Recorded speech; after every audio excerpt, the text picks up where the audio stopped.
안녕하세요. 남미 사는 캐리 언니입니다. 네, 오늘은 제가 지금 목이 너무 안 좋아서 감기로 지금 일주일째 고생을 하고 있어요. 그래서 목이 완전 다 잠겨있고 쉰 상태인데 그래도 유튜브를 시작한 이상 영상을 올려야 하기 때문에 이렇게 고군분투하고 있습니다. 그러니까 여러분의 구독과 좋아요는 그리고 응원의 댓글은 저의 감기를 낫게 하고 목소리를 치유할 것이며 뭐라는 거야.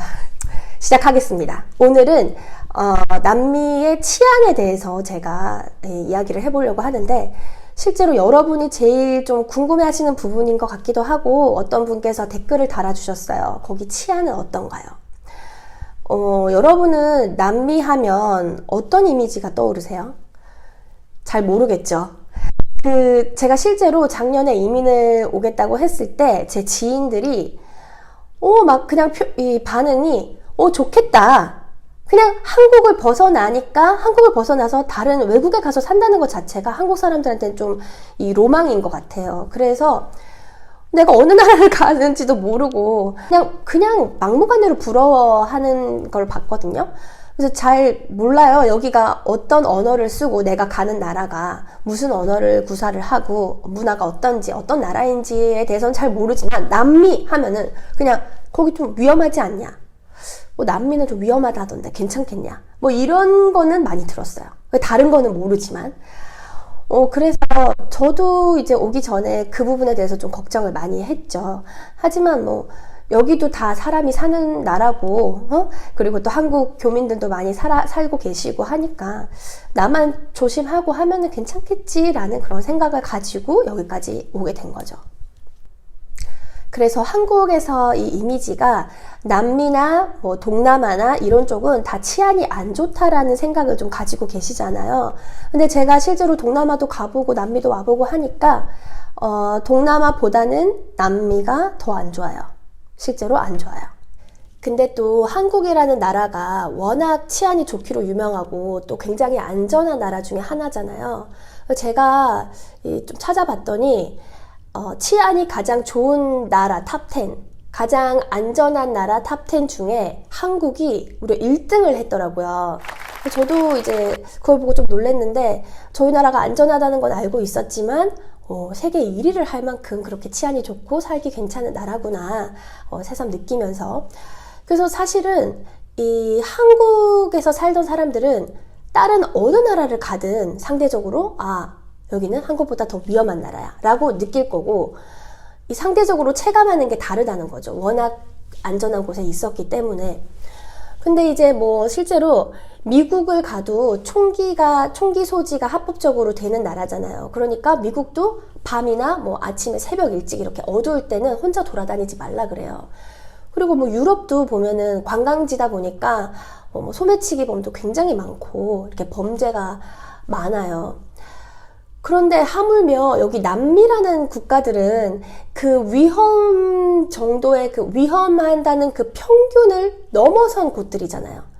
위험의 평균 수치를 넘어선 그런 나라들이 있는 곳이 남미잖아요. 그러니까 제일 안전한 나라에 살다가 위험한 나라 중에 한 곳인 이 남미라는 지역에 와서 살고 있는 저는 얼마나 적응이 안 되겠어요. 실제로 제가 휴대폰 날치기를 여기 와서 처음 당해봤어요. 여기 처음 이민 오고 제일 많이 들었던 소리가 길거리에서 휴대폰 하지 말라고 위험하다고 이렇게 낚아채간다는 말을 되게 많이 들었어요. 근데 사실 한국에서는 길에 누구나 가면서 문자하고 전화하고 그냥 생활이잖아요. 근데 그렇게 너무 당연하게 살다가 여기 와서 아무리 조심하라고 그걸 듣는다 한들 이렇게 습관이 잘 안 돼 있다 보니까 그냥 나만 조심하면 되겠지. 그리고 이런 대낮에 한낮에 이런 사건이 생기겠나 그런 생각도 했고 그냥 나만 조심하면 되겠지라는 그런 안일한 생각을 했던 것 같아요. 근데 이제 그때는 이제 저희 아이랑 동네 마트에 우유를 사러 이제 가는 길이었어요. 그래서 한 손에는 아이 손을 잡고 한 손에는 핸드폰을 이렇게 쥐고 횡단보도를 기다리고 있었어요. 횡단보도 이제 신호등을 기다리고 이렇게 서 있는데 차가 이렇게 막 지나가잖아요, 도로가에. 근데 자전거를 타고 어떤 남자가 지나가면서 갑자기 제 손을 탁 치고 그냥 가버렸어요. 근데 진짜 너무 세게 이렇게 팍 치고 지나갔는데 핸드폰이 없어진 거예요. 너무 순식간에 일어난 일인데다가 뭐 살다가 그런 거를 처음 겪어봐서 너무 그냥 사람이 당황하면은 말도 안 나오고 순간적으로 머리가 백지 상태가 됐어요. 진짜 머리가 하얘지더라고. 그래서 그 자리에서 얼음처럼 이렇게 서가지고 걔가 이제 자전거를 타고 도망가는데 그 뒷모습만 이렇게 그냥 멍하니 한참을 보고 있었는 거예요. 거기다가 애도 있으니까 내가 뭐 애를 데리고 뭐 쫓아가지도 못할 뿐더러 주변에는 사람도 많았어요. 사람도 많고 또 이런 훤한 대낮에 그게 4시였거든요. 대낮이었고 어떻게 이렇게 많은 사람들이 많은 곳에서 이런 훤한 낮에 이런 일이 있을 수가 있을까? 그리고 그것도 지역도 뿌에르토 마데로라고 굉장히 여기서 안전하다고 손꼽는 지역 중에 한 곳인데 거기서 그런 일이 생겼다고 하니까 여기 사는 지인분들도 되게 놀라시더라고요. 그 다음에는 이제 길을 가는데 버스가 버스가 이렇게 신호를 받고 또 서 있었어요. 근데 그 버스에 창문이 요만큼 조금 열려 있었는데 그 신호받고 서 있는 그 잠깐의 틈을 타서 어디서 이렇게 길에서 사람이 갑자기 뛰쳐나가더니 버스 위로 이렇게 점프를 해가지고 창문 쪽으로 점프를 해서 그 버스 안에서 핸드폰을 하고 있던 사람의 핸드폰을 딱 낚아채서 도망을 가더라고요. 그 짧은 순간에. 아니 그거 상상이나 했겠어요. 버스 안에 있고 그렇게 어디 차 안에 버스 안에는 좀 안전하다는 생각을 하잖아요. 감히 그 찰나에 그 창문 틈으로 이렇게 딱 낚아챌 거라고는 생각도 못했는데 그런 거를 보고 되게 놀랐어요. 그래서 여기서는 차를 타고 다녀도 창문을 이렇게 마음껏 열 수가 없어요. 아이가 맨날 막 좀 창문 좀 열어줘 답답해 이렇게 얘기를 해도 진짜 바람 통할 만큼 조금만 열지 이렇게 막 내리지는 못해요. 언제 어떻게 사고가 생길지 모르니까 항상 조심해야 되고 방지를 하고 있어야 돼요. 그 다음에 이제 차 안을 터는 그런 도둑들이 있는데 차를 보통 이렇게 리모컨으로 딱 잠그잖아요. 그럼 잠그면 삑 소리가 나는데 보통 차주들은 그러면 이제 차가 잠겼구나 라고 생각하고 이제 자리를 떠나죠. 그러면 이제 그 주변에서 이 도둑들이 요런 컨트롤러가 있어요. 그 전파를 방해하게 하는 뭐 그런 게 있나 봐요. 그래서 이게 문이 안 잠기게 그 순간에 문이 안 잠기게 방해를 해서 실제로는 문이 잠기지가 않은 거죠. 그래서 리모컨으로 이렇게 눌렀지만 소리가 안 난대요. 그게 방해가 되고 있을 때는. 그래서 이제 차주가 나가고 나면은 유유히 그냥 가서 차 문을 열고 안에 있는 가방이나 소지품이나 뭐 이런 귀중품 같은 걸 다 훔쳐서 달아나는 거죠. 실제로 저희 가족도 그런 일을 이렇게 몇 번 당했는데 이제 가족이 지방에 여행을 간다고 여행 가방, 가족 여행이니까 여행 가방 캐리어가 몇 개 있었을 거 아니에요. 그리고 또 뭐 일하는데 필요한 그런 고가의 노트북이나 카메라나 이런 장비들도 많이 있었고 아이들의 장난감이나 뭐 이런 자전거 같은 것도 전부 다 트렁크에 다 실려 있었는데 길에 차를 대고 차문을 분명히 이렇게 딱 잠그고 왔는데 조금 있다가 뭐 가질러 내려갔더니 하나도 빠짐없이 다 털어가고 없더라는 거예요. 근데 이 차 터는 거나 트렁크 털리는 일은 주변에서 제가 하도 많이 들어서 뭐 안 당했으면 살면서 한 번도 안 당했으면 참 재수 좋은 사람이다 운이 좋다 이렇게 생각을 하면 되고 만약에 내가 털렸다 그러면은 이제 나도 당했구나 이제 내 차례가 돌아왔구나 뭐 이런 식으로 되게 진짜 너무 빈번하게 일어나니까 되게 흔하게 있는 일이에요. 차 터는 거는. 그래서 항상 차를 잠그고 리모컨으로 잠그고 이렇게 손으로 확인을 해야 되고 그리고 제일 중요한 거는 차 안에 어떠한 기중품이나 가방이나 이런 물건을 놔두시면 안 돼요. 안에 내비게이션도 이렇게 한국은 붙어 있잖아요. 그래서 내비게이션도 붙여 놓으면은 그거를 떼가려고 창문을 깨부수고 그런 거를 훔쳐가요. 그렇기 때문에 아무것도 안 놔두고 그냥 최대한 몸에 다 지니고 다니는 게 사전 그런 사고를 방지하는 제일 좋은 방법이죠. 그 다음에 이제 집 도둑 얘기를 좀 하자면 저희가 지금 살고 있는 이 아파트가 올해 2월에 처음 입주한 새 건물이고 이게 입주하고 한 달도 안 돼서 생긴 일이에요. 1층에 있는 집이 털렸어요. 어떻게 털렸냐면 그냥 CCTV에 다 찍혔는데 그 도둑들이 그냥 건물을 지나다가 건물이 새 거고 뭐 좀 있어 보이니까 그냥 현관을 따고 들어온 거예요. 너무 쉽게. 그리고 이제 한국은 철제문인데 여기는 나무문이에요. 대부분의 집들이 다 이렇게 그냥 부실한 나무문으로 돼 있어서 이렇게 문고리를 찍어서 열어가지고 안으로 이렇게 따고 들어간 거예요. 그래서 이렇게 물건들을 훔쳐서 달아놨는데 더 웃긴 거는 이게 CCTV에 얘네가 건물을 들어오고 훔쳐서 달아나는 장면, 그리고 얼굴이 굉장히 적나라하게 다 나왔음에도 불구하고 잡지를 못한다는 거죠. 경찰을 불러서 다 이렇게 얘기를 하고 조사를 다 했는데도 못 잡는 거예요. 그래서 저는 이 부분이 굉장히 이해가 안 되는 게, 왜 못 잡는지, 그러면은 CCTV는 왜 있는 건지, 경찰은 왜 존재하는 건지 잘 모르겠어요. 사실 여기 경찰이나 공무원들이 굉장히 부정부패한 사람들이 많아서 뭐 잡는다고 한들 뭐 또 이런 외국인들한테 돈을 좀 뜯으려는 목적으로 막 이렇게 하는 사람들도 있고 그런 얘기도 많이 들었거든요. 그래서 도움이 안 된다. 어차피 뭐 피곤한 일만 생긴다. 괜한 걸로 또 트집을 잡아서 막 그냥 돈을 뜯어내려고 이런 경찰들도 그런 식으로 많이 한다고 들었어요. 그래서 자세한 거는 잘 모르겠어요. 그래서 혹시나 교민들 중에 이거 보고 계시면은 왜 그런지, 왜 경찰이 이런 도둑을 못 잡는지 아시는 분은 좀 댓글로 좀 알려주세요. 그리고 이제 저희 지방에 살고 계신데, 여기 부에노스에 잠깐 볼 일이 있어서 며칠 오셨다가 이제 집을 비우고 오신 거죠.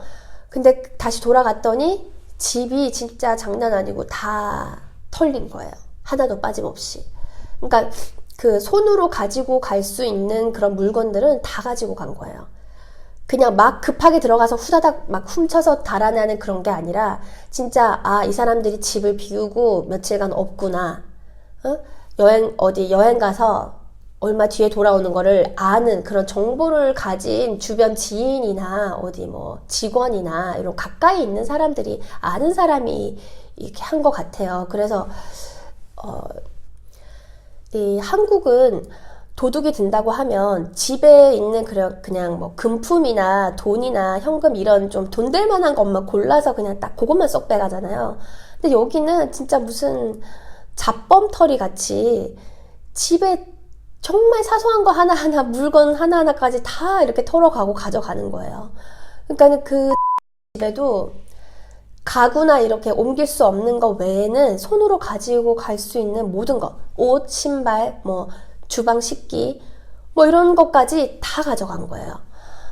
이때도 너무 충격이 심해서 이제 경찰을 불러서 막 조사도 하고 다 했는데 범인을 못 잡았어요.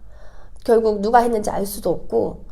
너무 웃기지 않아요? 근데 한국 같았으면 뭐 그냥 지문 채취하고 발자국만 이렇게 좀 해도 금방 잡을 것 같은데 이런 좀도둑이잖아요. 말 그대로 뭐 이렇게 막 지능형 스마트형 범죄 이런 게 아니라 그냥 집에 있는 자질구레한 그런 물건을 털어가는 그런 잡범이잖아요. 그러면 너무 쉽게 잡을 수 있을 것 같은데 아무 결과가 없다는 거죠. 그리고 제 생각에는 강도들이 그걸 더 악용하는 것 같아요. 왜냐하면 경찰이 못 잡을 거 뻔히 아니까. 그리고 잡아도 처벌이 굉장히 낮대요. 제가 듣기로는. 그래서 이렇게 도둑질을 해봤자 크게 이렇게 처벌받거나 뭐 별로 이렇게 잡히거나 할 일이 드무니까 이런 도둑이 더 많이 생기는 것 같기도 하고, 이거 제 생각이에요. 그리고 이거는 제 친구 이야기인데, 친구네가 운영하는 그 가게에서 몇 달 동안 이렇게 오래 일을 하던 그런 일꾼들이 갑자기 하루아침에 돌변해서 촉을 들고 나타난 거예요. 그래서 너무 놀라서, 아니 내가 너희들한테 얼마나 잘해줬는데 너 나한테 지금 총을 들이대고 지금 뭐 하는 거냐고 이랬는데, 너가 나한테 잘해줬으니까 그나마 내가 너 안 건드리고 지금 이거 물건만 훔쳐서 가는 거다. 그러니까 조용히 손 들고 있어라고 이렇게 총을 들이민 거죠. 그래서 거기 있는 현금이랑 뭐 물건들이랑 전부 다 몽땅 다 훔쳐서 달아났다고 해요. 근데 이분도 경찰에 신고를 해서 근데 이 범인들을 잡았대요. 왜냐하면은 기존에 쓰고 있던 종업원들 직원들이고 그리고 그 정보가 다 있잖아요. 그래서 잡았는데 일주일 만에 풀려났대. 이해가 안 되죠. 저도 이 말 듣고 이해는 안 되지만 풀려났대요. 그리고 그 돈은 그냥 다 쓰고 없다고, 이미 다 써버렸다고. 그래서 받을 수도 없고 물건도 이미 다 팔아 넘겼다. 그냥 끝인 거예요. 근데 이제 여기서는 그렇게 직원들이 갑자기 돌변을 해서 이렇게 막 배신을 하고 그런 일들이 너무 많아서 그런 얘기도 제가 너무 많이 들었어요. 그러니까 뭐 잘해줘봤자 아무 소용이 없다. 그리고 괜히 막 한국 사람들 정 잘 주잖아요. 그렇게 막 정 주고 잘해줘봤자 결국에는 뭐 물건 훔쳐서 달아나고 현금 빼앗고 이게 나중에는 이 사장들이 여기 이 집 사장은 돈이 좀 많다더라. 현금이 많이 오간다더라. 요런 게 조금 눈에 보이면 강도로 언제 돌변할지 모르기 때문에 항상 조심해야 되고 직원이든 누구든 친구든 지인이든 다 조심하고 이렇게 서로 정보를 그렇게 많이 교환하지 않아요. 제가 마지막으로 이제 납치에 대해서 이야기를 하나 드리자면 납치라는 거는 어디 막 영화에서나 그런 범죄 영화에서나 나올 법한 그런 소재이고 또 한국에서도 뭐 뉴스에 이렇게 전국적으로 1년에 뭐 한 번, 두 번 나올까 말까 한 그런 굉장히 좀 보기 드문 그런 범죄지 않아요? 납치는 흔하게 접할 수 없는 그런 건데 여기 아르헨티나 오고 나서는 제가 납치에 대한 얘기를 좀 많이 들었어요. 그래서 이거는 평생 살다가 한번 당할까 말까 하기도 힘든 그런 일이라고 생각을 했는데 아르헨티나 와서 이 납치 당한 이야기를 여기저기서 듣다 보니까 이것도 굉장히 빈번하게 일어나는 일이구나. 왜냐면 제가 지금 여기 온 지 얼마 안 돼서 뭐 친구나 아는 지인이 몇 명 없음에도 불구하고 그렇게 인맥이 좁은데도 불구하고 그런 납치 이야기 같은 것들이 제 귀에 많이 들려왔다는 거는 그만큼 이렇게 빈번하게 일어난다고 생각할 수 있겠죠. 실제로 제 지인이 당한 경우도 있었고 또 지인의 친구, 지인의 지인 이렇게 한 달이 건너면은 여기 다 알아요. 그래서 그런 이야기들을 제가 하고는 싶지만 이 교민 사회라는 게 굉장히 또 좁고 소문도 빠르고 그래서 이런 이야기를 제가 익명으로 하더라도 그냥 이야기를 들으면은 다 알아요. 누구 이야기인지. 그래서 좀 조심스러워서 이야기를 할 수 없는 점. 근데 납치 이야기는 제가 많이 들었고 생각보다 빈번하게 일어난다는 점. 그 정도까지만 제가 말씀을 드릴 수 있을 것 같아요. 사실 이 치안에 대한 이야기는 굉장히 많기 때문에 좀 이렇게 제가 영상 하나에 다 담기가 어려워요. 너무 많아서. 여기가 교민 단톡방이 있어요. 그래서 제가 직접 듣지 않아도 이 단톡방에 사람들이 올리는 글들이 있어요. 누구 집에서 이런 일이 있었다. 그리고 어떤 지역에서 이런 일이 벌어졌다. 방금 무슨 일을 봤다. 이렇게 막 다들 서로 이렇게 정보를 교환하고 조심하라는 뜻으로 전달을 많이 하기 때문에 제가 직접 보고 듣지 않아도 이렇게 막 단톡방에 들어가면은 그런 정보가 굉장히 넘쳐나요. 그래서 그런 이야기도 제가 뭐 다음에 모아서 한 번 더 확인을 할 텐데 이게 조금 조심스럽기는 해요. 네, 오늘은 여기까지 이제 이야기를 끝마치도록 하고 다음에 제가 기회가 된다면 치안 2탄을 가지고 돌아오도록 하겠습니다. 뭐 혹시 또 다뤄줬으면 하는 점이나 뭐 궁금하신 점 있으면 밑에 댓글로 달아주세요. 그리고 응원 댓글도 많이 달아주세요. 여러분의 구독과 좋아요는 사랑입니다.